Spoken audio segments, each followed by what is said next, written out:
misalnya bagaimana kita bisa kerjasama. Kelas ini harus kerjasama, kelas ini harus saling menghargai, ya. Kemudian saya mengharap teman-teman saya datang tepat waktu. Saya berharap teman-teman saya sendiri atau teman-teman saya mengerjakan tugas tepat waktu. Ya kan? Itu beberapa contoh, ya. Nah, sekarang kalian ini berpasang-pasangan ya, saling curah pendapat. Ya, berpasang-pasangan ya. Silakan nak ambil posisi. Silakan tanya berpasang-pasangan, kemudian kalian saling mendiskusikan. Tulis namanya nak, ya, buat susun 2 kalimat ya. Tulis namanya nak, sudah. Kemudian silakan diskusi.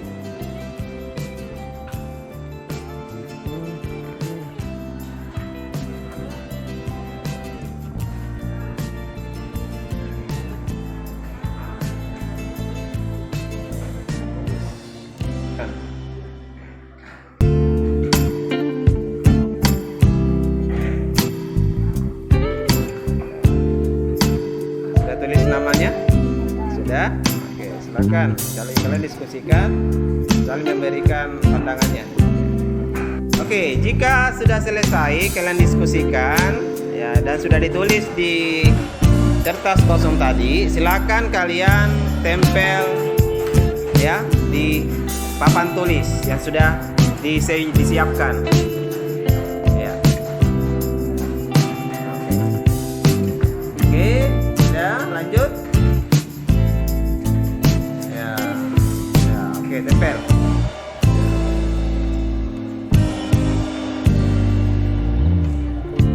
Yang mulai. Ya, tempel. Baik, oke, bagus. Oke, mulai. Silakan ditempel nak di nomor yang kita sukai. Ya, oke. Ya, ayo nak tempel diurut ya berdasarkan nomor yang masih kosong.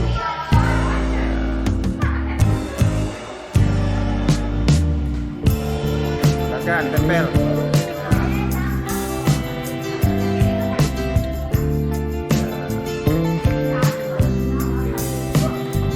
Ayo lanjut nak.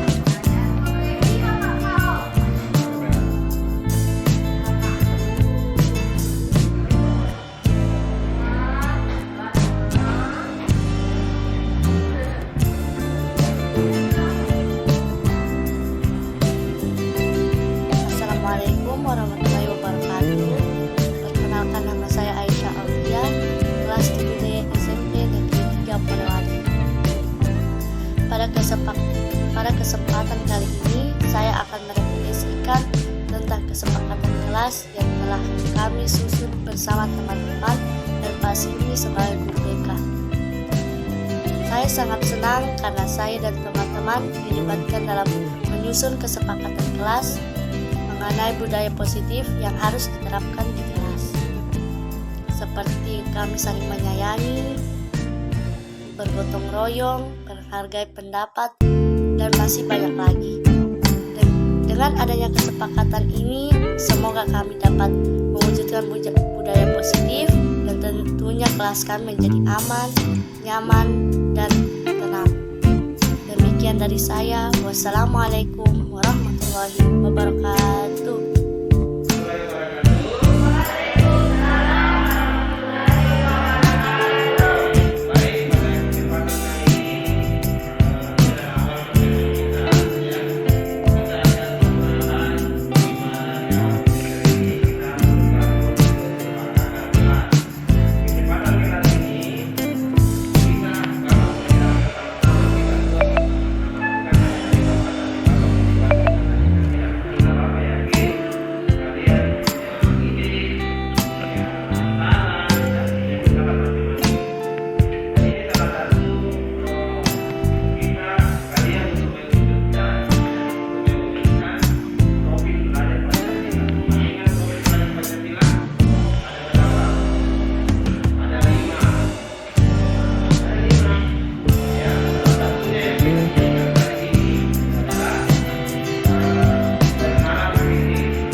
bawah.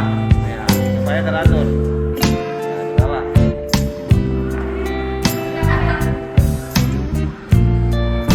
Nah, sejajar ya supaya sejajar. Oke. Sejajar. Masih ada satu di sana. Ya.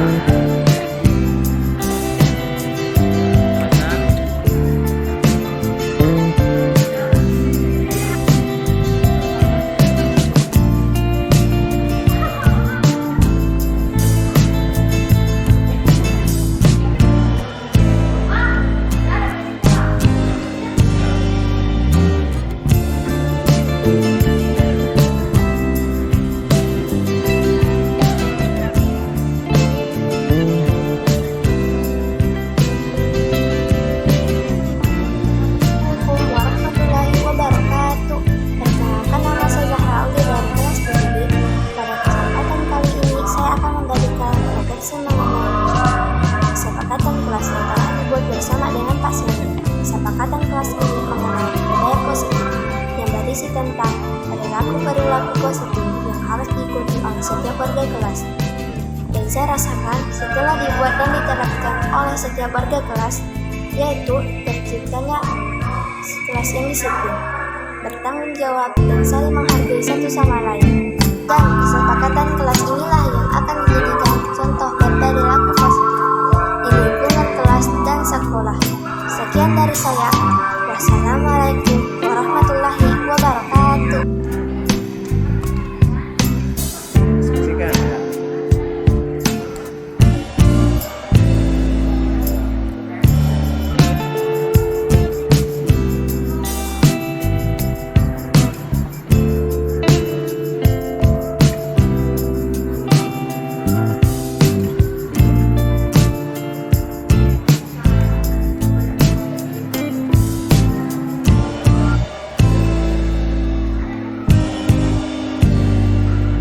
Ya. Tempel? Oke, bagus. Iya.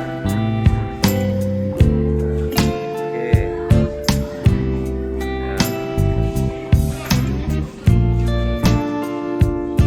Oke. Silakan. Oke.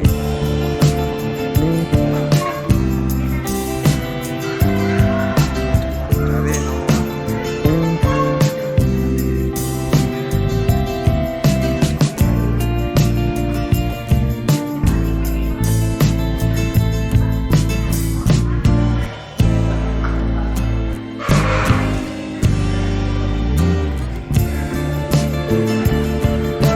Baik. Masih ada satu orang, lagi 2 orang ya. Oh, ditaruh di atas itu supaya rapi.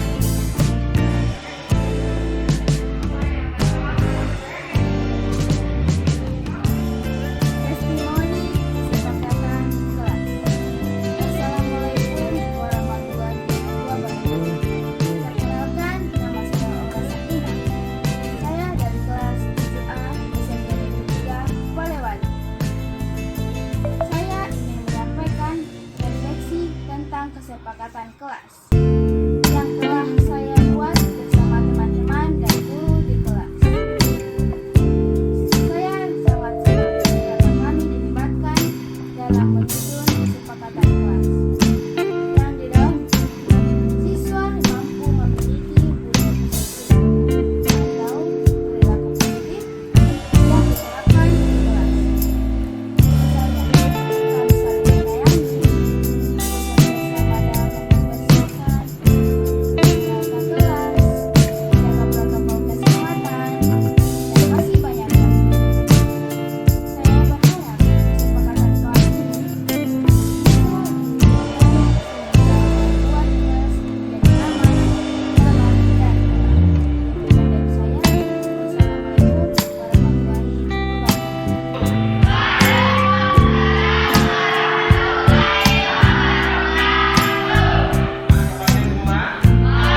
Pada kesempatan kali ini, saya akan memberikan refleksi mengenai kesepakatan kelas yang telah dibuat dengan Pak Sini. Kesepakatan kelas ini mengenai budaya positif yang harus dilakukan oleh setiap warga kelas. Dan saya rasakan setiap dibuat dan diterapkan oleh setiap warga kelas, yaitu terciptanya kelas yang disiplin, menjaga kerukunan, dan saling menyayangi, serta menghargai satu sama lain, dan memiliki sikap bertanggung jawab. Sekian dari saya. Assalamualaikum warahmatullahi wabarakatuh.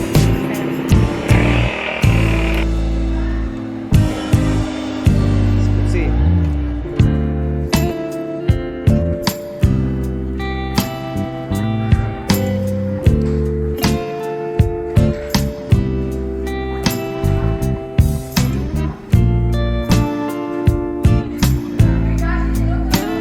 Oke, lanjut. Ya, oke. Ya, Hendra dan Chandra. Tempel sesuai dengan yang telah disediakan.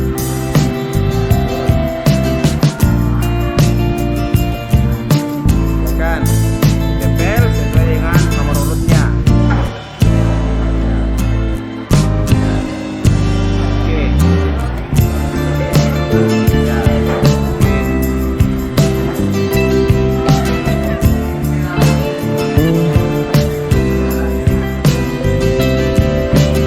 Oke, masih ada dua. Tinggal nomor 16.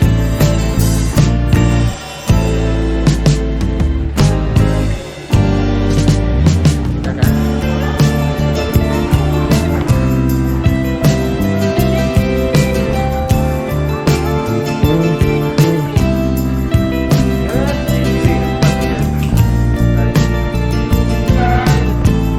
Akan Tasya di nomor 11. Ya. Kelas ini paling ganteng yang kelas sendiri kasih. Pembita. Oke, lanjut. Ya, oke. Kesepakatan Hendra dan Chandra. Ya, tanda tangan.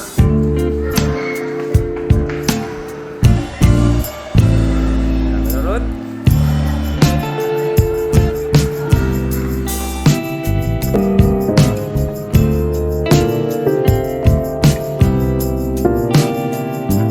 Assalamualaikum warahmatullahi wabarakatuh. Salam sehat buat kita semua. Perkenalkan, nama saya Salwa HR, kelas 7C SMP Negeri 3 Polewali. Pada kesempatan kali ini, saya akan merefleksikan tentang kesepakatan kelas yang saya buat bersama dengan teman-teman di kelas dan juga dengan Pak Silmi. Saya sangat senang karena saya dan teman-teman dilibatkan dalam membuat kesepakatan kelas. Saya juga merasa karena dengan adanya kesepakatan ini membuat kelas saya menjadi ramah, tenang, aman, dan nyaman, di mana saya dan teman-teman dapat saling menghargai, bekerja sama dalam kebersihan, bertegur sapa dengan santun, dan masih banyak lagi budaya positif yang lainnya. Saya berharap kebiasaan atau budaya positif ini terus dapat diterapkan di kelas kami. Demikian dari saya akhiri. Wassalamualaikum warahmatullahi wabarakatuh.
langsung, ayo tempel kelasnya.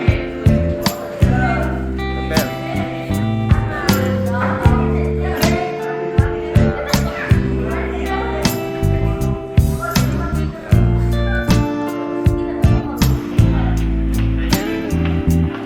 Nomor 9, oke bagus nak. Ya.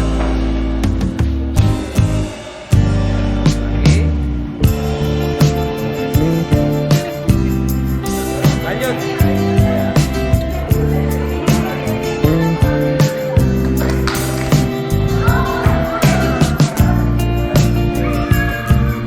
Ya sudah.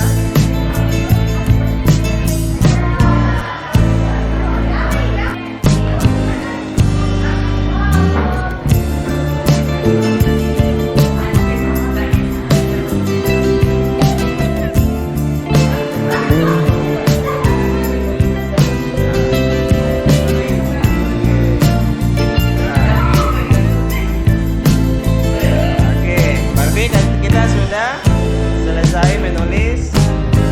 Kalian sudah telah selesai menuliskan harapan kalian terkait dengan budaya positif yang diinginkan kelas ini ya. Oke, kita akan menyimpulkan. Kita akan tulis satu persatu. Kalau misalnya nanti ada yang sama, kita tulis satu saja ya. Supaya tidak terlalu banyak.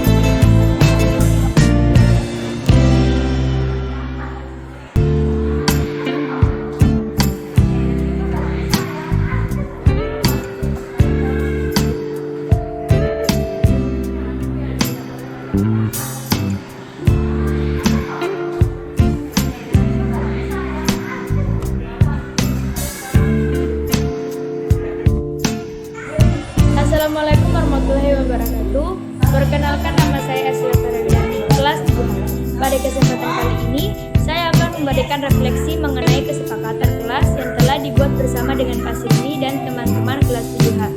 Saya sangat senang karena kesempatan kelas ini dibuat bersama-sama mengenai budaya positif yang berisi tentang kebiasaan atau perilaku positif yang harus diikuti oleh setiap siswa di kelas. Dan saya rasakan setelah dibuat dan diterapkan oleh setiap warga kelas, yaitu terciptanya kelas yang tenang, aman, dan nyaman menghargai satu sama lain. Saya berharap teman saya bekerja sama dalam misi untuk menjaga kebersihan kelas. Dan saya berharap siswa-siswi kelas 7H bisa memenuhi aturan-aturan yang ada di kelas. Salah satunya mengenakan seragam sekolah dengan ketentuan yang sudah diterapkan. Sekian dari saya, salam sukses. Wassalamualaikum warahmatullahi wabarakatuh. Assalamualaikum warahmatullahi wabarakatuh. Perkenalkan, nama saya Aulia Alfiansyah, kelas 5. Pada kali ini saya akan merefleksikan saya terhadap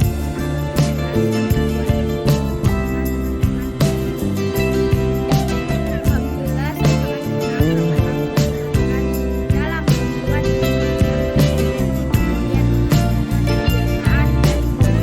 dan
berdiskusi apa saja sih peraturan yang disepakati untuk menjadikan kelas kami itu menjadi kelas yang bersih, terus tertib, sopan santunnya tinggi, dan juga bisa mungkin menjadi contoh untuk kelas-kelas lain.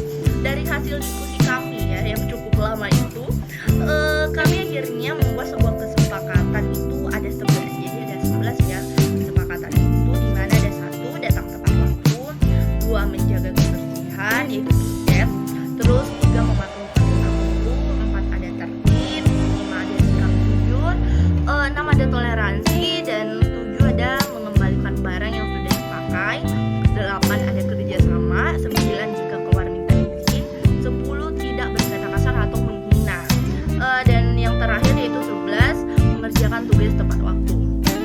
Ya tentu ya harapan saya di mana agar ya teman-teman saya bisa bertanggung jawab dan menjalankan peraturan kesepakatan kelas tersebut agar kelas 7E menjadi kelas yang baik. Jadi bukan cuma teman-teman tapi saya juga. Itu harapan kami ya, itu tadi kesepakatan kelas itu bisa dilaksanakan dengan baik oleh semua semua keluarga di kelas 7. Ya mungkin sekian dari saya. Wassalamualaikum warahmatullahi wabarakatuh dan selamat siang.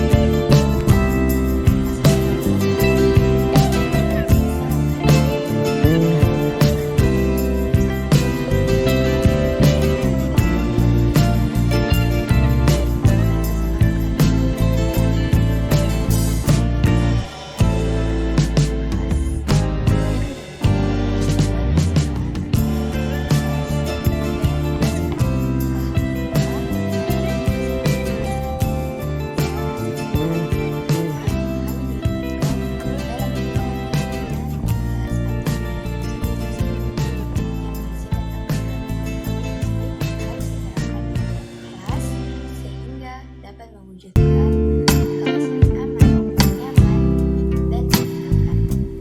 Saya berharap ini bisa diterapkan di kelas seperti menghargai, kebersihan, berkata yang sopan, menjawab, dan masih banyak lagi. Sekian dari saya.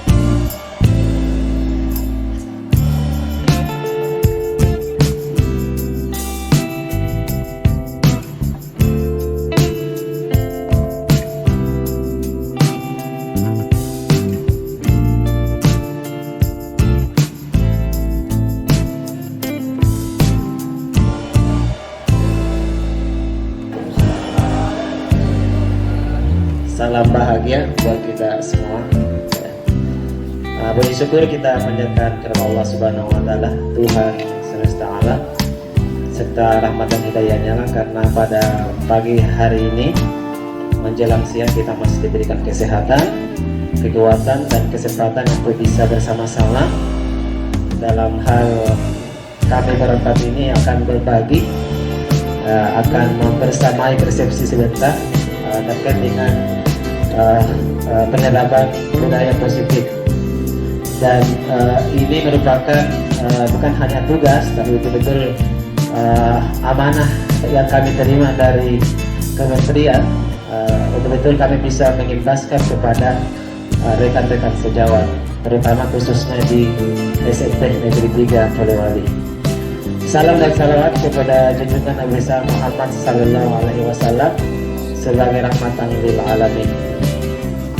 Untuk menghabiskan waktu untuk acara pertama ya, mungkin ada sepatah kata dari Bapak Kepala Sekolah terkait dengan tanggapan penerapan budaya positif ini yang bisa nanti kita terapkan secara bersama-sama di lingkungan sekolah kita. Waktu dan tempat kami persilakan. Assalamualaikum warahmatullahi wabarakatuh. Yang saya hormati Bapak Wakil Kepala Sekolah, Bapak Ibu Guru yang saya hormati, Bapak-bapak para guru calon penggerak sebagai inisiator pada kegiatan ini yang sama berbahagia. Pada kesempatan ini mari kita panjatkan puji syukur kepada Allah Subhanahu wa taala atas berkat rahmat dan limpahnya sehingga kita bisa berkumpul di ruangan ini dalam rangka mengikuti suatu kegiatan yaitu pengimpasan atau sosialisasi penerapan budaya positif bagi calon guru penggerak angkatan keempat tahun 2021-2022. Tak lupa pula kita kirimkan salawat dan tasbih kepada junjungan Nabi besar kita Muhammad Sallallahu Alaihi Wasallam, Nabi kita sebagai. Jadi bismillahirrahmanirrahim. Assalamualaikum warahmatullahi wabarakatuh. Salam sejahtera untuk kita semua. Jadi untuk mengefisienkan waktu, saya akan membacakan langsung dari tujuan pembelajaran khusus. Jadi bisa juga dilihat di atas di slide tentang tujuan pembelajaran khusus dan tentang pertanyaan pemantik. Jadi yang pertama, tujuannya itu yaitu pendidik dapat memahami pentingnya memiliki keyakinan kelas sebagai fondasi dan arah tujuan sebuah sekolah atau kelas yang akan menjadi landasan dalam memecahkan konflik atau permasalahan di dalam sebuah kelas atau di sekolah. Kemudian yang kedua, pendidik dapat memahami proses pembentukan dari peraturan-peraturan yang beralih ke keyakinan kelas. Dan yang ketiga, pendidik dapat berpikir kritis, kreatif, reflektif, dan terbuka dalam menggali nilai keyakinan pada lingkungan mereka masing-masing.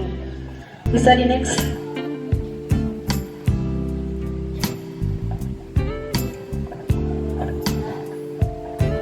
Jadi yang pertama, kita harus tahu apa itu keyakinan kelas. Jadi keyakinan kelas ini berbeda dari peraturan kelas ya. Jadi di sini keyakinan kelas adalah kesepakatan yang dibuat antara guru dan peserta didik yang nantinya akan menjadi sebuah pembiasaan atau kebiasaan sehingga menciptakan lingkungan dan suasana positif dalam proses pembelajaran. Ada di atas pertanyaannya, mengapa keyakinan kelas bukan peraturan kelas? Jadi kita bisa lihat pertanyaan di atas, mengapa kita memiliki peraturan tentang penggunaan helm pada saat mengendarai kendaraan roda 2 atau motor? Kemudian jawabannya adalah kemungkinannya adalah untuk keselamatan. Yang kedua, mengapa kita harus memiliki peraturan tentang penggunaan masker dan mencuci tangan setiap saat? Mungkin jawaban Anda adalah untuk kesehatan dan keselamatan. Jadi nilai-nilai keselamatan atau kesehatan inilah yang disebut dengan keyakinan. Jadi menurut dosen itu, keyakinan itu akan lebih memotivasi seorang dalam hal bergerak atau tergerak dan bersemangat untuk menjalankan keyakinannya daripada hanya sekedar mengikuti serangkaian peraturan. Murid pun demikian. Mengapa perlu mendengarkan dan mendalami tentang keyakinan daripada hanya mendengarkan peraturan-peraturan yang mengatur mereka berlaku begini atau begitu. Jadi untuk bentukan keyakinan kelas. Jadi kita lihat di atas ada 7 poin pembentukan keyakinan kelas. Jadi keyakinan kelas ini bersifat lebih abstrak daripada peraturan yang lebih rinci dan konkret. Kemudian keyakinan kelas itu berupa pernyataan yang universal. Yang ketiga, pernyataan keyakinan kelas senantiasa dibuat dalam bentuk yang positif, bukan larangan. Kemudian yang keempat, keyakinan kelas ini hendaknya tidak terlalu banyak sehingga mudah diingat dan dipahami oleh semua warga kelas. Yang kelima, keyakinan kelas sebaiknya sesuatu yang dapat diterapkan di lingkungan tersebut atau di lingkungan kelas kita. Yang keenam, semua warga kelas hendaknya ikut berkontribusi dalam pembuatan keyakinan kelas lewat kegiatan curah pendapat. Jadi bukan hanya gurunya yang membuat keyakinan.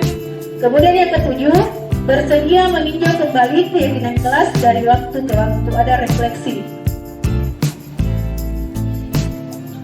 Yang selanjutnya ada prosedur pembentukan keyakinan kelas. Jadi mungkin terlalu jelas ya di atas. Jadi prosedurnya ini ada beberapa, ada 6 poin. Jadi kita dalam membuat peraturan kelas atau keyakinan kelas itu kita memberikan kesempatan kepada setiap murid untuk mencurahkan pendapatnya tentang keyakinan apa yang akan kita sepakati bersama nantinya. Kemudian mereka mencatat masukan-masukannya, kemudian dituliskan di depan tulis atau di kertas besar. Kemudian kita menyusun keyakinan itu, kemudian mengganti kalimat-kalimat negatif menjadi kalimat yang positif. Contohnya, jangan berlari di kelas atau koridor. Kalimat positifnya, berjalanlah di kelas atau koridor. Dan yang keempat, tinjau ulang keyakinan kelas secara bersama-sama. Yang kelima, setelah keyakinan kelas dibuat, maka semua warga kelas dipersilahkan meninjau ulang dan menyetujuinya. Jadi harus ada persetujuan dari semua pihak antara guru dan peserta didik. Dan selanjutnya menandatangani keyakinan kelas tersebut. Kemudian yang keenam, keyakinan kelas selanjutnya bisa diletakkan di dinding kelas di tempat yang mudah oleh semua warga kelas dilihat. Ini kata contoh keyakinan kelas yang saya sudah buat di kelas.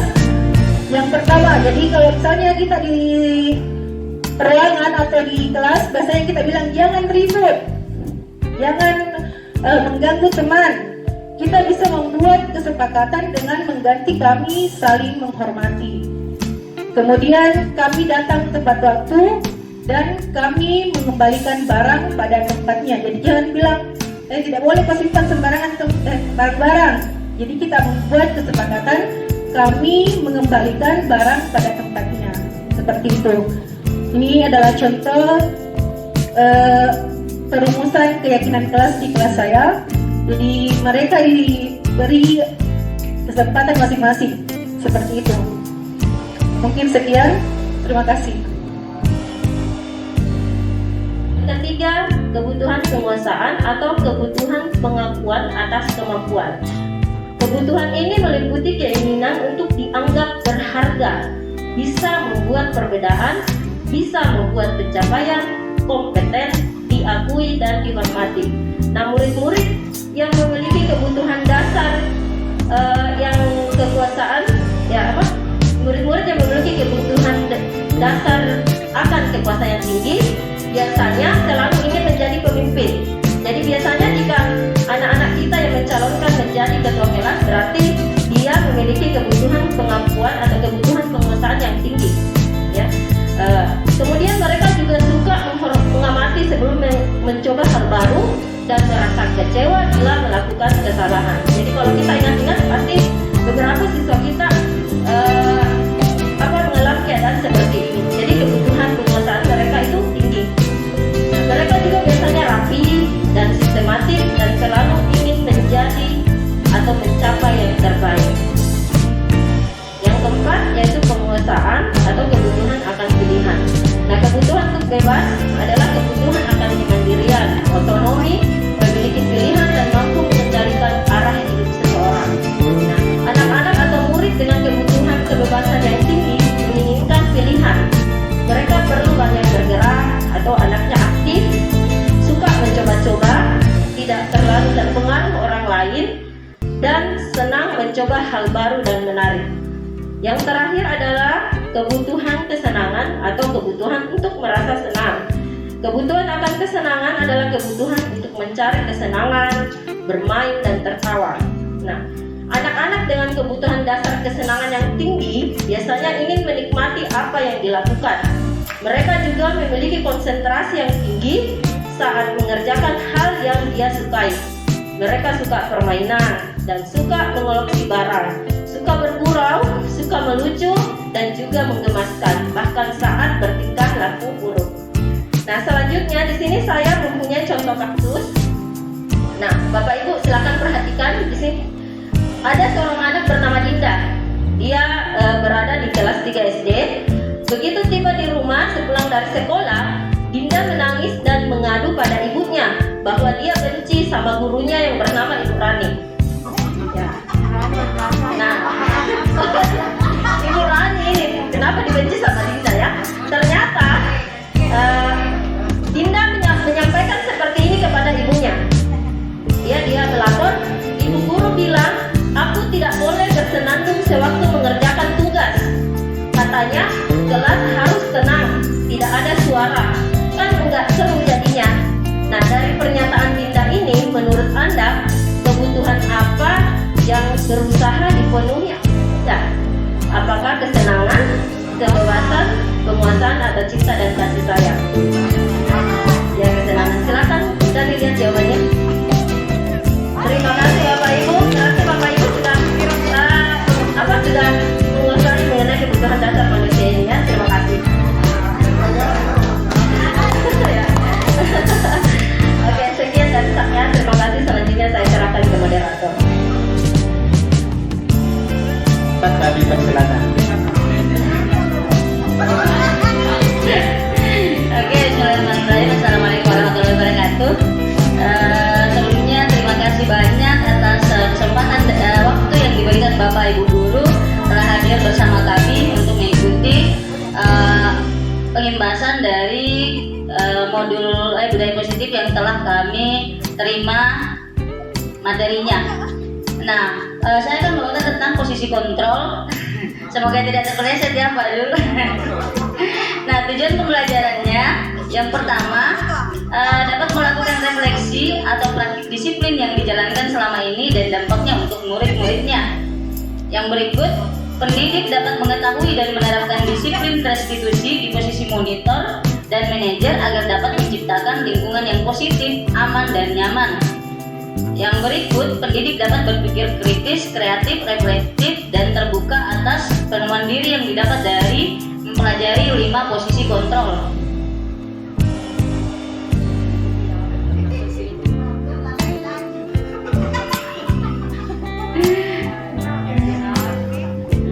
Nah, guru seperti apakah kita selama ini? Dari Bapak Ibu bisa melihat di slide ada 5 posisi kontrol kita guru terhadap peserta didik kita. Yang pertama ada guru pertama penghukum. Tindakan yang kita lakukan biasanya kita memarahi, mengkritik, menyakiti, melakukan tindakan kekerasan. Misalkan perkataan kita kepada anak, kalau kamu tidak melakukan ini, Bapak Ibu akan menghukummu. Jadi itu pernyataan kita kepada anak. Akibatnya apa? Murid tidak peduli dengan gurunya atau tugas sekolahnya karena ada perlawanan dari dalam diri anak tersebut. Pola perilaku apa yang diterapkan pada anak? Mereka akan melanggar berulang-ulang sebagai bentuk perlawanan yang ada dalam dirinya. Motivasi yang berkembang adalah motivasi intrinsik. Ketika anak takut, ketika kita bilang begitu, motivasi yang ada adalah motivasi intrinsik. Motivasi yang timbul dari luar. Oh, mau gak berubah karena takut gak sama guruku. Jadi motivasi bukan dari dalam dirinya. Nah, posisi kedua, guru itu sebagai pembuat rasa bersalah. Tindakan kita kadang mendiamkan atau menceramahi atau membuat rasa bersalah. Misalkan, Bapak atau Ibu kecewa sama kamu. Kalau orang tuamu tahu bagaimana? Seharusnya kamu tahu kalau kamu salah. Atau Bapak Ibu diam-diam saja biar anaknya merasa bersalah sendiri. Atau itu salahnya. Nah, akibatnya apa? Murid merasa bodoh atau nakal. Pola perilaku apa yang muncul pada anak? Dia merasa rendah diri, kurang percaya diri, cemas, dan khawatir salah karena tidak ada pengakuan dari Bapak Ibu kepada anak tersebut. Ketika pun anak berubah, motivasi yang berkembang adalah motivasi ekstrinsik, motivasi yang karena Bapak Ibu. Mereka takut dia dianggap sebagai orang yang selalu merasa bersalah. Nah, posisi guru yang ketiga adalah posisi sebagai teman. Bagaimana dia tindakannya? Dia membuat kemakluman. Lakukan demi perkataannya, lakukan demi Bapak Ibu ya. Misalkan, ya kan Jiki begini, kayak seolah-olah siswa adalah temannya kita. Akibatnya apa? Anak merasa gurunya adalah teman yang bisa selalu memaklumi kesalahannya. Biar deh berteman bertanya dengan bapak ibu guruku, pasti maklumi Ji apa yang kulakukan. Pola perilaku apa yang muncul pada anak? Dia menjadi lemah, tergantung, dan cenderung menunggu. Motivasi yang berkembang adalah motivasi ekstrinsik. Ketika anak mampu berubah, pasti dia berubah hanya karena guru-guru yang bisa dianggap teman. Yang tidak berteman dengannya, dia tidak akan suka pelajarannya. Itu. Kemudian posisi guru yang keempat adalah pengawas atau pemantau. Tindakan bapak ibu guru itu memantau atau mencatat. Misalkan, kamu sudah tahu aturannya, apa yang kamu lakukan, kesalahanmu apa, hanya memantau, tidak ada dampaknya. Dia hanya tahu ini salah, ini benar. Akibatnya apa? Murid mempertanyakan selalu konsekuensi dari setiap perbuatan baik atau buruknya. Pola perilaku apa yang muncul pada anak? Orientasi pada ganjaran atau hadiah. Ketika dia berbuat baik, hadiah apa yang bisa dia lakukan, dia dapatkan. Ketika dia berbuat jahat, hukuman apa yang bisa dia dapatkan. Kalaupun dia berubah, pun yang akan muncul dari diri anak-anak itu adalah motivasi ekstrinsik. Dia akan berbuat baik supaya dapat hadiah. Kalau dia berbuat salah, pasti dia mendapat hukuman. Posisi guru yang kelima adalah posisi manajer. Tindakan kita bertanya dan membuat kesepakatan. Misalkan, apa sebenarnya harapanmu dari apa yang kamu lakukan? Akibatnya apa? Apa yang bisa saya lakukan untuk memperbaiki diri saya dari kesalahan yang telah saya buat? Pola perilaku anak ketika kita berada pada posisi ini adalah disiplin dari dalam diri. Sehingga motivasi yang berkembang adalah motivasi intrinsik. Motivasi yang timbul karena saya ingin berubah, melakukan pembiasaan baik pada diri saya supaya saya menjadi lebih baik. Nah, mungkin memang kita tidak bisa berada pada posisi manajer langsung, karena posisi manajer ini anak-anak yang sudah dewasa dan kolaboratif bisa diajak kerjasama. Sedangkan kita tahu di sekolahnya kita masih banyak sekali anak-anak yang tidak bisa atur dirinya. Jadi tidak apa-apa, kita tidak berada pada posisi manajer tersebut. Kita bertahap, mulai dari menjadi teman, menjadi pemantau, kemudian pada akhirnya kita akan berkolaborasi kepada anak menjadi manajer untuk anak itu sendiri. Jadi ketika anak mampu menjadi manajer bagi dirinya sendiri, mereka tahu salahnya apa dan apa yang akan dilakukan ke depan untuk memperbaiki kesalahan tersebut. Sehingga tidak lagi melakukan suatu perbuatan baik karena orang lain, tetapi karena dia ingin berubah, melakukan pembiasaan baik pada dirinya sendiri. Asalkan Bapak Ibu, kita tidak berada di posisi guru 1 dan 2. Kita tidak boleh sebagai penghukum dan membuat anak merasa bersalah. Jadi kita hanya bisa berada pada posisi 3 sebagai teman, kemudian 4 pengawas atau memantau, dan 5 manajer. Jangan sampai kita berada pada posisi penghukum dan membuat anak merasa bersalah. Nah, semakin bertahap itu membuat kita semoga kita bisa berada pada posisi kontrol sebagai manajer, agar motivasi yang timbul dari dalam diri pada anak itu adalah motivasi intrinsik atau motivasi dari dalam diri. Itu saja dari saya tentang posisi kontrol. Terima kasih, salam dan bahagia. Ya, terima kasih banyak. Kami sangat luar biasa pula dari rekan kami. Ya, selanjutnya materi terakhir sebelum pertanyaan adalah saya sendiri.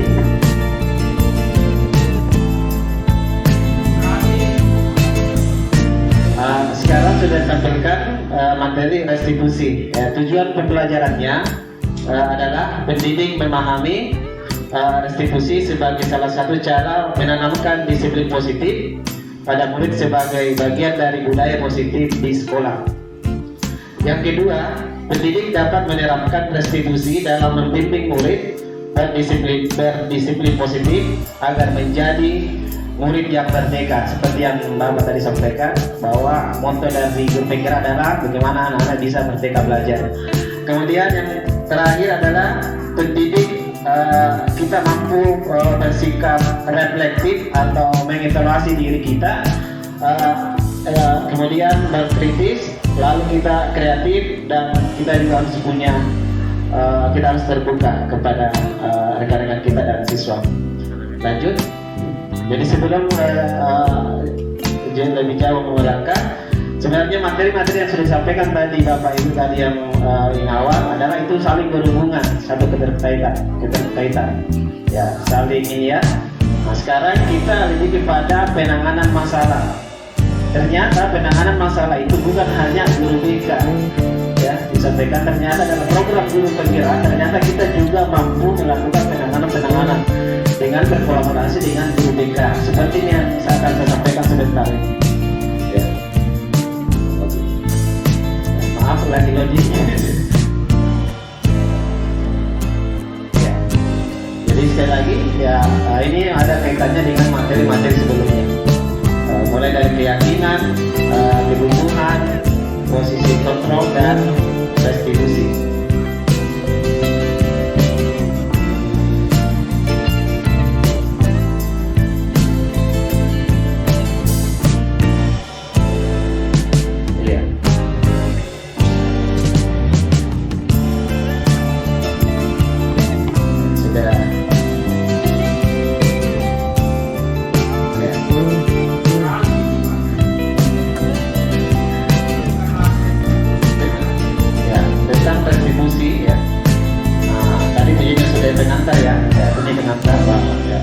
Sebagai seorang guru, ketika murid kita melakukan kesalahan, tindakan mana yang akan kita lakukan? Anda saya bertanya kembali.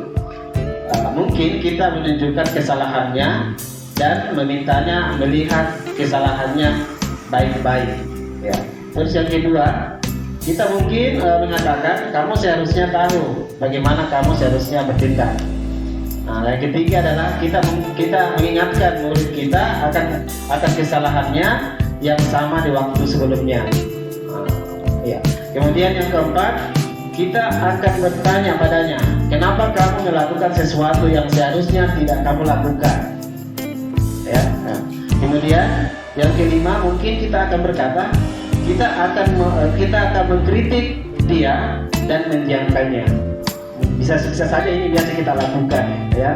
Nah, ternyata dari kelima kegiatan di atas itu merupakan jika kita melakukan tindakan-tindakan tersebut, ya, mungkin kita akan membuat murid kita merasa menjadi anak yang gagal, yang membuat kecenderungannya lebih gagal. Begitu. Lanjut. Nah, pertanyaannya sekarang, ya. Sekarang, bagaimana kita sebaiknya merespon kita bila ada murid kita melakukan kesalahan? Ini terkait dengan restitusi. Kita akan simak penjelasan tentang restitusi berikut. Ya. Nah, apa itu restitusi? Pemahaman kita tentang restitusi, ya, yang kita baca itu adalah proses menciptakan kondisi bagi murid untuk memperbaiki kesalahan mereka sehingga mereka bisa kembali pada kelompok mereka dengan karakter yang lebih kuat, dengan karakter yang lebih bagus, yang bisa keluar dari masalah-masalah yang telah terjadi. Nah, ada pun tujuan restitusi yang diharapkan adalah membantu murid menjadi lebih memiliki tujuan disiplin positif dan memulihkan dirinya setelah berbuat salah. Ini ada kaitannya tadi dengan keyakinan, ya, posisi kontrol dan kebutuhan dasar. Ya. Kemudian penekanannya bukanlah pada bagaimana perilaku untuk menyenangkan orang lain atau menghindari ketidaknyamanan, namun tujuannya adalah menjadi orang yang menghargai nilai-nilai kebajikan yang mereka percayai. Berarti intinya adalah dari anak-anak peserta didik kita, murid kita sadar akan dirinya, apa tugasnya, dia memiliki kesadaran, ya. Nah, udah lanjut. Ada 9 ciri-ciri restitusi, ya. Di antaranya yang pertama, ciri-ciri restitusi adalah satu, bukan untuk menebus kesalahan, namun untuk belajar dari kesalahan. Jadi setiap anak-anak harus mempelajari kesalahan-kesalahannya sehingga masalah-masalahnya bisa dia selesaikan tersendiri. Karena anak-anak itu punya potensi dalam menyelesaikan masalahnya sendiri, ya. Yang kedua adalah memperbaiki hubungan, ya. Itu memperbaiki hubungan dengan temannya, dengan guru-guru dan sebagainya. Kemudian restitusi itu adalah tawaran, bukan paksaan. Nah, seperti tadi disampaikan tadi, bukan reality tentang keyakinan kelas, tentang pengucapan itu, ya. Kamu harus begini, itu artinya paksaan. Ya, sebaiknya kita menawarkan beberapa alternatif, ya, pilihan apa yang ingin kamu lakukan, ya. Keyakinan apa yang kamu yakini untuk di kelas ini misalnya? Apakah kamu masih ingat keyakinan kelas yang telah kita buat sebelumnya. Mungkin seperti itu yang perlu kita sampaikan. Kemudian restitusi menuntun untuk melihat ke dalam diri, seperti yang disampaikan tadi Ibu Dani. Kita lebih fokus kepada motivasi intrinsik dari dalam diri, bukan dari luar. Pokoknya terpanggil hatinya untuk melakukan perubahan supaya lebih kuat, supaya lebih bisa diteladani. Kemudian yang kelima, restitusi mencari kebutuhan dasar yang mendasari tindakan. Berarti kita mencari faktor-faktor apa yang mengakibatkan anak ini bisa memiliki masalah-masalah itu. Kemudian restitusi diri adalah cara yang paling baik, menurut Mas Menteri kita, menurut program dalam ini, bahwa restitusi ini merupakan cara yang terbaik karena memberikan kesempatan kepada anak-anak untuk berbicara, untuk bernalar kritis, menyampaikan ide-idenya, menyampaikan saran-saran kepada kita, seperti tadi pembuatan kesepakatan kelas yang disampaikan oleh Bu Kadriani. Kemudian restitusi ini juga fokus pada karakter, bukan tindakan. Kita lebih minat kepada tindakan-tindakan atau karakter siswa, karena karakter siswa itu seperti tadi disampaikan bahwa anak-anak itu sudah memiliki potensi. Tinggal kita bagaimana mengarahkan anak itu supaya bisa belajar dengan baik. Kemudian restitusi fokus pada solusi, pemecahan masalah. Lalu yang ke-9, restitusi mengembalikan murid yang berbuat salah pada kelompoknya, berarti dapat mengembalikan anak-anak ke kelompoknya yang lebih kuat lagi setelah selesai masalah-masalahnya. Lanjut tentang penanganan, tentang restitusi. Dalam restitusi ada dikenal dengan nama segitiga restitusi, seperti sambusa.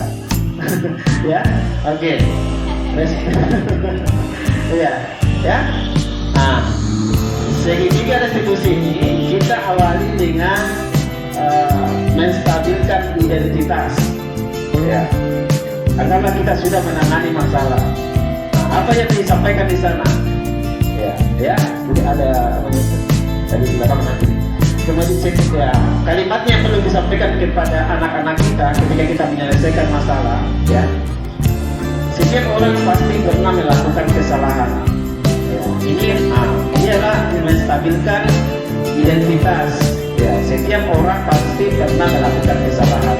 Atau kamu bukan satu-satunya yang pernah melakukan ini. Berarti kita melakukan pemahaman supaya anak itu bisa terbuka, tidak pancing dia supaya bisa melakukan ide-ide atau saran apa yang harus dia lakukan.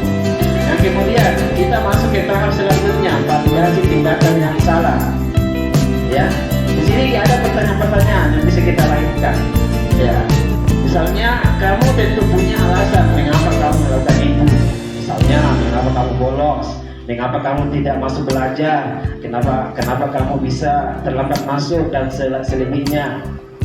Pasti anak-anak punya alasan. Bisa saja tadi seperti mengenai yang disampaikan tadi Bu Mila tentang kebutuhan dasar manusia, ingin diperhatikan, mungkin di rumahnya tidak diperhatikan oleh orang tuanya, atau mungkin bahkan kita saja di kelas bisa saja tidak memperhatikan kebutuhan apa yang harus diinginkan oleh anak kita dalam memberikan tugas-tugas itu. Pasti anak-anak punya alasan kenapa anak tidak kerja tugas. Kan ini yang bergerak. Kemudian mungkin pertanyaan lain, adakah cara yang lebih efektif untuk mendapatkan apa yang kamu butuhkan? Kita bertanya apa-apa karena itu. Kemudian terakhir menanyakan keyakinan, nilai-nilai apa yang telah disepakati. Yang tadi kepada Ibu Kadriani sudah tadi menerapkan, kami juga sudah sebenarnya menerapkan keyakinan kelas, kesepakatan kesepakatan kelas. Kami menyampaikan kembali, mengulang kembali. Mungkin anak ini sudah pernah mendapatkan materi tentang keyakinan kelas. Ada pertanyaan seperti ini. Jadi apa yang telah kita sepakati pada saat di kelas sebelumnya? Kemudian yang terakhir, kamu ingin menjadi orang yang seperti apa setelah keluar dari masalah ini? Inilah kalimat-kalimat yang perlu kita sampaikan ke anak kita ketika kita melakukan penanganan masalah sehingga dia bisa keluar dari masalahnya dan bisa bergabung dengan kelompoknya yang lebih kuat. Terus ini lebih rinci lagi, lanjut ya, ini tadi sama ini tak tahu pertanyaan ya, oke. Tadi bisa dilihat di paragraf kedua ya, di sini ada beberapa pertanyaan seperti yang tadi sampaikan, ada beberapa ini tentang bagaimana kita menstabilkan identitas ya. Yang pertama mungkin kalimat-kalimat yang perlu kita sampaikan kepada anak-anak, berbuat salah itu tidak apa-apa ya. Terus yang kedua, tidak ada manusia yang sempurna ya, tidak ada manusia yang sempurna. Terus yang ketiga, saya juga pernah melakukan kesalahan seperti itu ya. Kita juga pernah melakukan kesalahan itu. Artinya kita di sini menstabilkan kita bagaimana sih sebenarnya itu manusia. Ya, kemudian kita bisa menyelesaikan ini bersama-sama. Ada masalah bisa kita selesaikan secara bersama-sama. Kemudian Bapak tidak tertarik mencari siapa yang salah, tapi Bapak ingin mencari solusi dari permasalahan ini. Ketika ada anak-anak yang berselisih paham atau bertengkar, mungkin bahasa kita tidak mencari siapa yang salah. Di sini ada namanya menang-menang ya, tidak ada yang dirugikan, ya. Kemudian kamu berhak merasa begitu. Kemudian terakhir, apakah kamu sedang menjadi teman yang baik buat dirimu sendiri? Lanjut. Nomor 2 tentang validasi, tentang kalimatnya ya. Nah, kalimat-kalimat di bawah ini yang mungkin terdengar asing buat kita, namun bila dikatakan dengan nada tanpa menghakimi, akan memvalidasi kebutuhan mereka. Apa itu? 1. Padahal kamu bisa melakukan yang lebih buruk dari ini ya. Artinya kita validasi. Nah, padahal kamu bisa melakukan yang lebih buruk dari ini, berarti masih syukur ya, kita masih syukur. Nah, kemudian yang kedua, kamu pasti punya alasan mengapa melakukan hal itu. Nah, tadi sudah. Dan ketiga, kamu patut bangga pada dirimu sendiri karena kamu telah melindungi sesuatu yang penting buatmu. Nah, terus terakhir, kamu boleh mempertahankan sikap itu, tapi kamu harus menambahkan sikap-sikap yang baru ya, terkait dengan keyakinan kelas yang disampaikan tadi. Nah, yang terakhir adalah sisi segitiga. Yang ketiga menanyakan keyakinan ya, ada pertanyaan-pertanyaannya adalah apa yang kita percaya sebagai kelas atau keluarga, kalau memang masalahnya keluarga. Kalau di kelas ya masalah di kelas, apa yang kamu percaya setelah kita buat di kelas. Nah, terus yang kedua, apa nilai-nilai umum yang kita telah sepakati? Saling menghargai misalnya, jangan mengejek, ya, bekerja sama kompak, ya. Intinya di sini ada namanya nilai-nilai budaya positif yang betul-betul dapat ditanamkan dalam diri kita dan siswa itu sendiri. Ya, kemudian yang selanjutnya, apa bayangan kita tentang kelas yang ideal? Terus yang terakhir, kamu mau jadi orang yang seperti apa? Nah, inilah yang perlu, ini yang telah saya sampaikan. Mudah-mudahan bisa menambah referensi kita untuk dapat menerapkan budaya positif ini di sekolah kita. Terima kasih.